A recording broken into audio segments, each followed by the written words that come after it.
Salam sejahtera, pemirsa yang terkasih. Bible Study kita kali ini mendalami dan hendak memahami kisah yang unik sekali, saudara-saudara.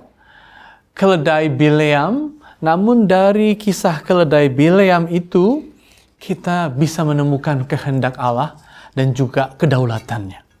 Saudara-saudara, kisahnya ada pada kitab suci Perjanjian Lama, yaitu Bilangan 22-24. Dan akan menarik sekali, saudara-saudara. Mengapa menarik sekali? Karena kisah keledai Bileam ini bermula saat Israel sudah di gurun dan akan selesai selama puluhan tahun berjalan. Dan ketika mereka sampai di padang Moab, mereka harus menerima kenyataan bahwa generasi pemula, generasi yang membawa bangsa itu keluar dari perbudakan, akan meninggal. Dengan kata lain, ada regenerasi sekarang, dan Harun, Miriam istrinya meninggal, dan kini generasi yang baru sama sekali harus meneruskan perjalanan, meneruskan eksodus, meneruskan kemenangan dari perbudakan memasuki tanah terjanji, tanah Kanaan, saudara-saudara.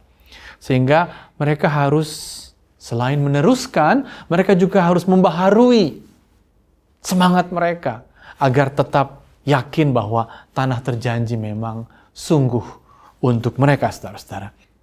Memang tetap ada tantangan, selama puluhan tahun selalu ada tantangan, namun tantangannya sebenarnya hanyalah mau melintas bukit Moab itu dengan rajanya, tapi rajanya langsung merasa, dalam Alkitab dikatakan muak, dalam Alkitab dikatakan cemas, ya, karena dia melihat bangsa itu seperti jumlahnya besar menutupi permukaan bumi.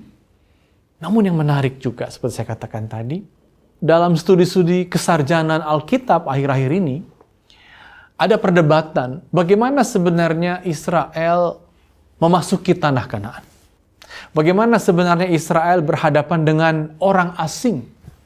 Ada yang mengatakan Israel masuk seperti yang dikisahkan oleh Yosua, dan di situ, saudara-saudara, terjadi pengintaian, terjadi pendudukan, terjadi bahkan penghancuran musuh agar Israel mendapat tanah terjanji itu. Tapi saudara-saudara, di sisi lain ada yang seperti kisah hakim-hakim, Deborah, Gideon, dan dalam kisah hakim-hakim itu kalau saudara baca, cara Israel masuk dengan damai. Dunia ini, saudara-saudara, sekalipun kita dalam keadaan pandemi, sebenarnya sudah ditandai dengan orang yang melintas di segala tempat.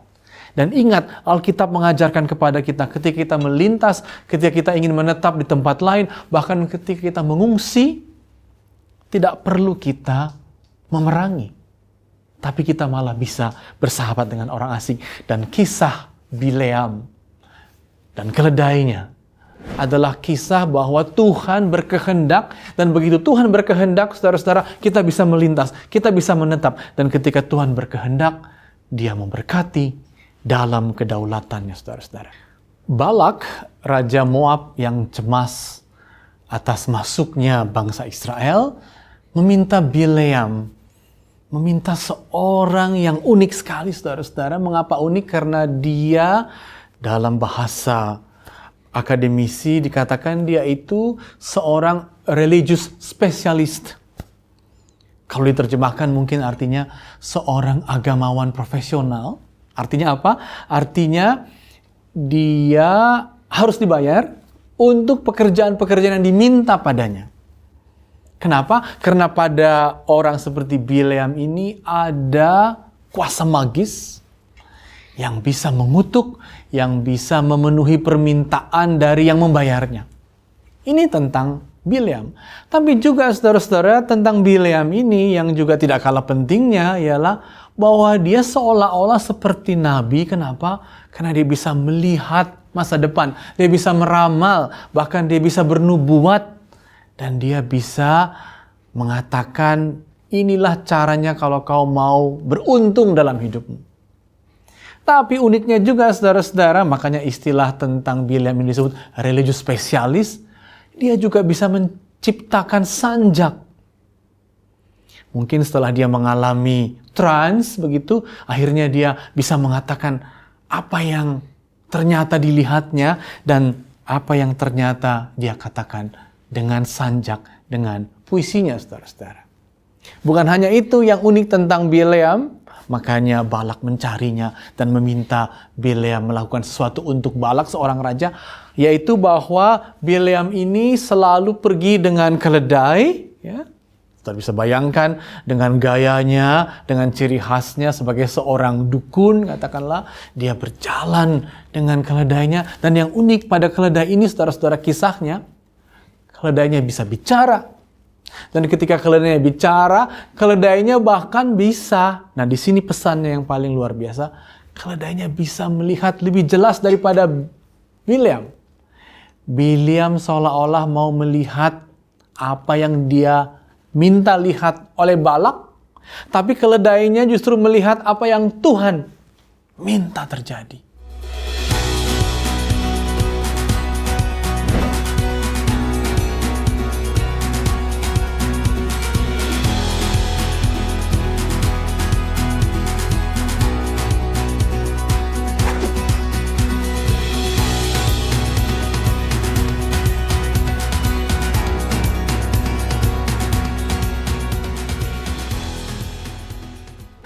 Nah selanjutnya saudara-saudara, kita tahu ceritanya raja itu datang kepada Bileam memberi utusannya, ayolah Bileam nanti kau kubayar, lakukanlah sesuatu. Lalu kata Bileam, ya kalau begitu buatlah ibadah agar nanti aku mendapat pesan dari Tuhan. Dan kalau aku akan mendapat pesan dari Tuhan, aku akan mengatakan, dan kalau memang pesannya aku mengutuk, aku akan mengutuk.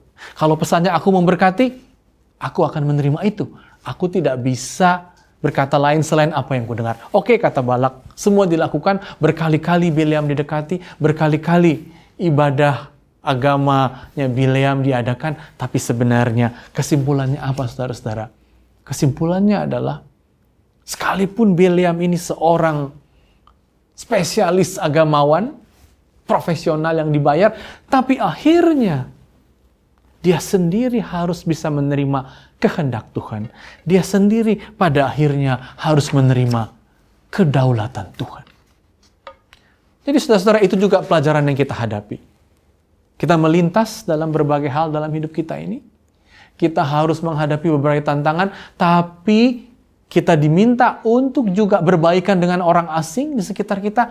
Sebab apa?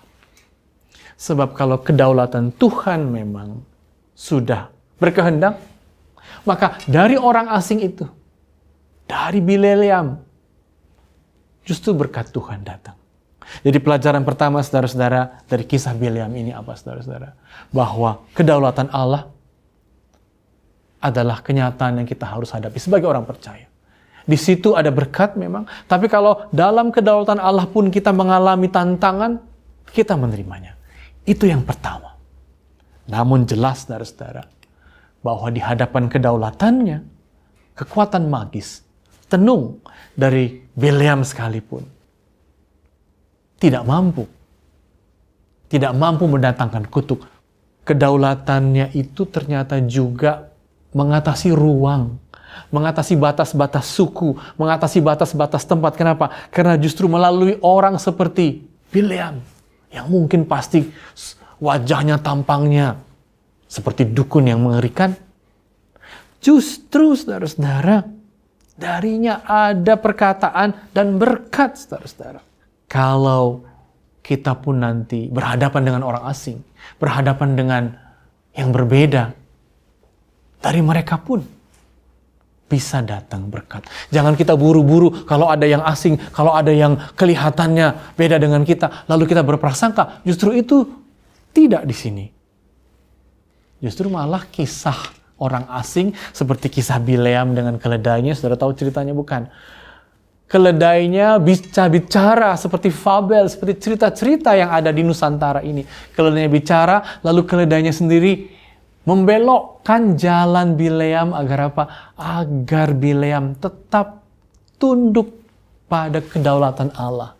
Dan dengan demikian sebenarnya kita diberi pelajaran di tempat yang asing, pada orang asing, ada cerita-cerita. Dan di cerita-cerita itu ada juga pesannya. Pesannya apa? Agar setia pada Tuhan. Saudara-saudara yang terkasih, pasti juga di antara Anda ada yang mendengar kisah-kisah Nusantara. Katakanlah ketika saya kecil di daerah Batak ada kisah namanya Sampuraga. Dan kisah Sampuraga ini legenda, ialah tentang orang yang harus merantau, orang yang harus menyeberang ke negeri asing, dan Sampuraga pergi. Namun ketika dia pergi dan dia balik, saudara-saudara, dia tidak mengenal lagi orang tuanya. Dia menyangkal bahwa orang tuanya yang kelihatan buruk itu bukan orang tuanya. Sehingga apa? Sehingga Sampuraga menjadi bukit. Dari cerita itu pun sebenarnya ada kebenaran iman untuk kita. Dan kita yang mendengar banyak cerita seperti Malim Kundang, seperti Sampuraga, pesannya jelas. Yaitu apa? Agar kita setia pada orang tua kita. Jadi saudara-saudara, betapa Alkitab ini sungguh relevan dengan kehidupan kita, dengan kenyataan kita yang sekarang harus melangkah, membaharui hidup. Dan ingat, dalam kita membaharui hidup, apa yang ada di tempat asing, apa yang dipikirkan oleh bangsa lain, mari kita pelajari, mari kita dengarkan. Sebab apa? Sebab itu pun bisa dipakai Tuhan untuk berbicara kepada kita. Saudara-saudara yang terkasih, apa yang kita bisa katakan dan simpulkan pada kisah Bileam dan keledainya ini? Balak menginginkan Bileam mengutuk Israel. Tapi justru Bileam mendengar dari Tuhan sendiri bahwa kepada bangsa Israel bukan kutuk yang dikatakan, tapi malah berkat. Dan untuk itu saudara-saudara, Bileam akhirnya mengatakan 4 kali sanjak tentang Israel. Demikian sanjak Bileam. Dari Aram aku disuruh datang oleh Balak Raja Moab. Dari gunung-gunung sebelah timur, datanglah katanya, kutuklah bagiku Yakub, kutuklah Israel. Lalu jawab Bileam dalam sanjaknya, bagaimana aku menyerapah yang tidak diserapah Allah? Bagaimana aku mengutuk yang tidak dikutuk Tuhan? Sebab dari puncak-puncak, dari gunung-gunung batu, aku melihat mereka. Dan mereka, saudara-saudara, begitu besar jumlahnya, berbondong-bondong banyaknya, saudara-saudara. Jadi pesannya apa, saudara-saudara? Bileam sendiri sekarang, ketika dia berjumpa dengan bangsa Israel, ketika Bileam sendiri mendengar kehendak Tuhan, sehingga kehendak dirinya, kehendak Balak ditolak oleh Tuhan. Dia sendiri akhirnya bisa mengutarakan perkataan yang positif, yang indah dalam sebuah sanjak tentang Israel. Jadi ini juga penting sekali buat kita, saudara-saudara. Kita bisa seperti Israel, harus melangkah, harus menyeberang, menghadapi orang asing.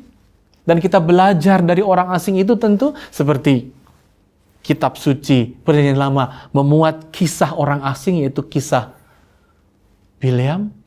Dan kata lain, kalau kita meyakini kehendak dan kedaulatan Tuhan, kuasa apapun yang hendak melemahkan kita tidak terjadi. Kenapa? Karena kedaulatan Tuhan akan menetapkan bahwa kita bisa diberkati dalam perjalanan kita.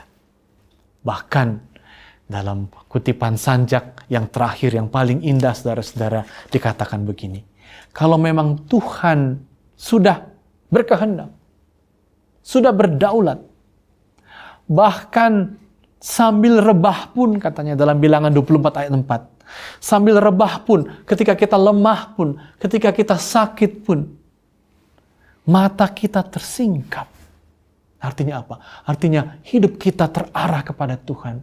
Keyakinan kita terbuka kepadanya. Agar apa? Agar sekalipun kita rebah, tapi mata kita tetap melihat betapa indahnya, betapa mulianya Tuhan yang Maha Kuasa yang telah menjaga kita.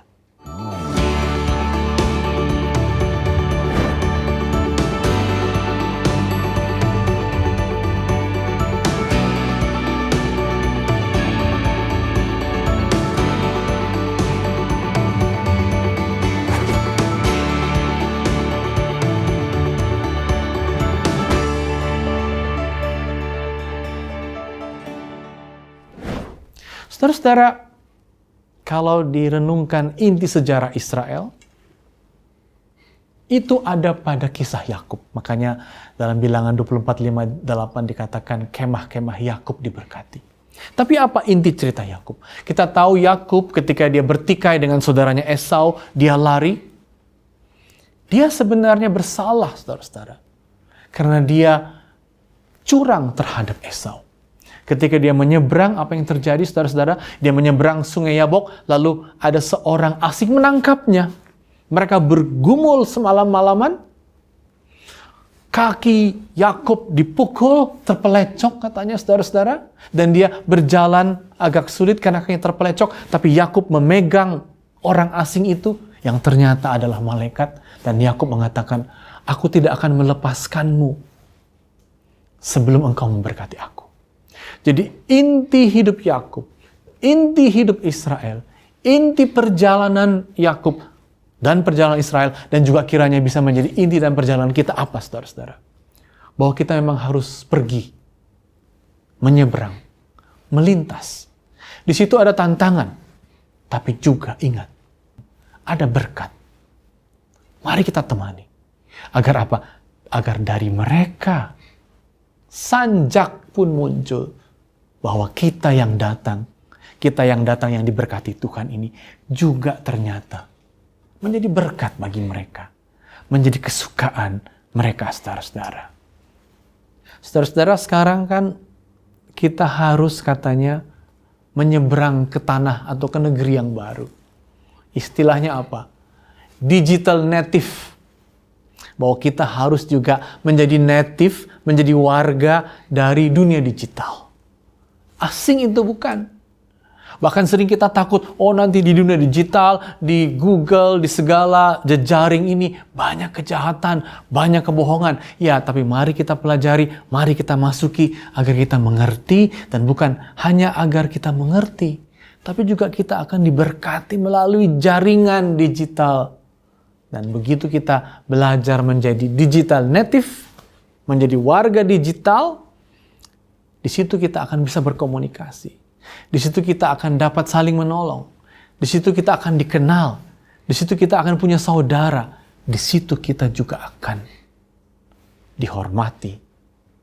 Bahkan seperti Bileam, di situ juga kita akan dianggap sebagai orang yang diberkati Tuhan. Dilindungi Tuhan. Saudara-saudara, kiranya Bible study ini meyakinkan kita.